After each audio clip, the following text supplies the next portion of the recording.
OKC obviously have taken another step. Do you think that you still have trust in this front office? They did. They won. Nah, but they still playing. And then gave him the job at age 35. And he was coach of the year last year, runner-up 2 years ago. Dort, another three. But what percent chance do you give the Thunder to reach the NBA Finals? We don't know who the 1-8 is, but looking beyond that. To reach the fight, I gave them 0. I think that, I'm about to say, yeah. 0? My God, is there an incredible amount of disrespect for this team? Gilgeous-Alexander nails the three. The Thunder right now in control. SGA connects on a three. How efficient you are in the last 5 minutes of a close game. But if you're efficient in 48 minutes, you don't need that. I hear it every day. I hear it implicitly from other people I talk to in the league. I hear it implicitly from players out there who are like, yeah, we'll be all fine on the same side of the bracket as Oklahoma City. They just don't respect them. When it comes to virtually every NBA season, you have championship contenders, teams who could be contenders, mid-tier teams, and teams that have no shot. And looking at that top tier, the cream of the crop, the championship contenders, this year there are 3 teams all year long that stood above everyone else. That being the Boston Celtics, defending champions, the Cleveland Cavaliers, who are the best record in the East, and the OKC Thunder, who won NBA best 68 games. Not bad.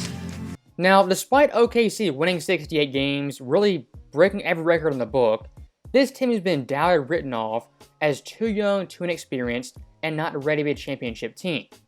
And looking at their roster top to bottom, the one guy you don't question is SGA.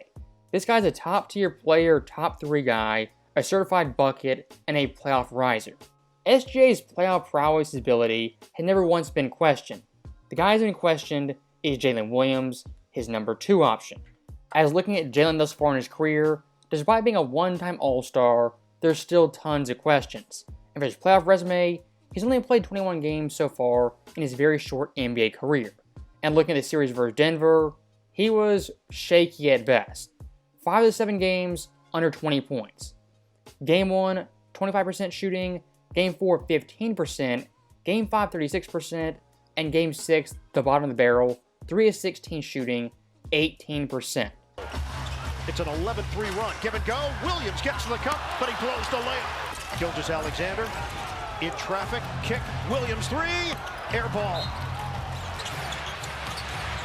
Brown, what a play. Jalen Williams rips it away and blew the dunk. SGA driving into traffic, swinging. Williams, they need it. He misses again. He's 3 for 16. I can't believe this is happening. If OKC would have lost this series to Denver, the guy who could blame the most was indeed Jalen Williams, and rightfully so.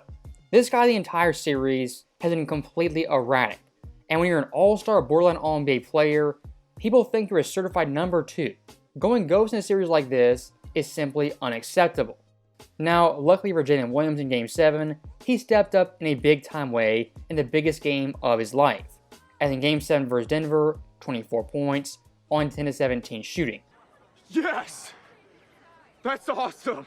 Now, those stats right there obviously impressive. Jalen Williams played great. But looking at how he played in key spots, that's why OKC won this game. Second quarter, under 5 minutes left, OKC up by 1 point.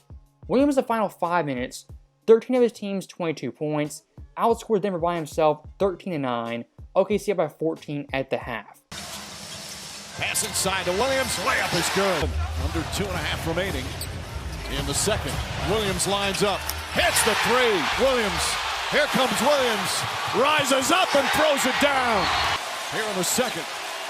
Williams pokes it away. Jokic trying to get it. Williams comes away and throws it down. For Denver, Jalen Williams has exploded here in the second. That shot bounces around and drops through. Like we see over and over again in the NBA, how you close quarters, start quarters, it matters immensely in the long run to who wins that game. The Thunder beating Denver in this fashion, I think it was a statement win. Denver's a veteran team, a championship team. They have Nikola Jokic. Winning a Game 7 at home, that's pretty impressive. Winning Game 7 by 30 at home, beating Jokic, that's a statement. And for Thunder fans, probably their biggest victory since 2016 when they went up 3-1 on the Warriors. And like we saw in that series, what ultimately did OKC in was the pressure of the moment. OKC in this series, there was tons of pressure adversity, but they overcame it. For a potential championship team, that's what you want to see. This series versus Denver was a big-time step to becoming a championship team and coming through in big-time moments. As like last year versus Dallas in Game 5, also at home, they didn't come through. This year, they did. I'm proud of you, you know that. I hope you do. And looking at the rest of the NBA playoffs, of course in the East, Indy versus New York, and the West, OKC versus Minnesota. I'm gonna call it right now. The Thunder beating Denver in Game 7, that clinched them the NBA championship. Looking at the rest of the field, not taking anything away from those teams, the Thunder by far the best team remaining with the best overall player in SGA. If Denver would have won those Game 7, I wouldn't have been so certain they would win the championship, but OKC winning it, you just see certain championship qualities that you don't see in other teams, specifically in the East. OKC's hunger, their quickness, their speed, just says, I, the Tiger, we want the championship. And for a team like Denver, they also kind of have that aspect, veteran experience, of course, championship experience. But what ended up hurting them the most was lack of three-point shooting, depth, and Aaron Gordon being on one leg. For OKC, their biggest asset, besides SGA the MVP, is their depth and versatility. As once again, looking at Game 7, who was kind of the unsung hero, the MVP of this game? It wasn't Jalen Williams, but it was Alex Caruso off the bench. Alex Caruso, honestly, is kind of the role player MVP of the entire NBA, a guy every team needs and wants. And looking at Caruso in this game, under 5 minutes in the second quarter, OKC up by 2 points. At that point, anyone's game. Caruso plays 4.5 minutes. When he comes out, they're up by 13 points. This just got clocked on the top of the head. Pass inside, what a catch. Gets his offensive rebound, goes back up, stripped and stolen. Another turnover. Now, start of the second half, Caruso isn't off the bench, he's starting. The first 3:30 swings the game once again in OKC's favor. When he subs out, they're up by 19. Caruso in that crucial 7-8 minute stretch flipped the game in OKC's favor to end the half and start the half, as in total, he was a plus 16 and a little over 7 minutes of play. That right there to me is why Oklahoma City, they're going to win the NBA championship. They just have tons of bodies, tons of energy, and they go 1 through 8. One night it's Caruso, the next Lou Dort, then you have a Jalen Williams game, a Chet game, and then SGA all throughout is consistent, reliable, and a walking 30-piece. When you add in those factors to Oklahoma City, they are the clear championship favorites out of the remaining 4 teams. And out of the remaining superstar players, SGA by a healthy margin is the best player remaining. If you want to talk big-time player, clutch-time player, I think it's SGA and Brunson as the best big-game players, late-game shot makers. Off the tween, Gilgeous-Alexander raises up and got an auspicious bounce from Denver to start after that timeout. Gilgeous-Alexander with the midi to his brother, his late brother. Gilgeous-Alexander to the rim and the layup. So that right there was Game 4 in Denver. OKC was down 2-1 in the series. In the fourth quarter, anyone's ball game, and what do? Give the ball to SJ, let him work, let him get a bucket. And that game, SJ's supporting cast combined was 23-68, around 33% shooting. Then winning that game on the road while playing so poor, gutting it out, that is a championship quality win, wins you need to be a champion. Historically speaking, this Denver series is when OKC finally grew up, as in crucial spots, guys like Chet, Jalen Williams, Lou Dort stepped up and came through. Last year, OKC had been the 1 seed.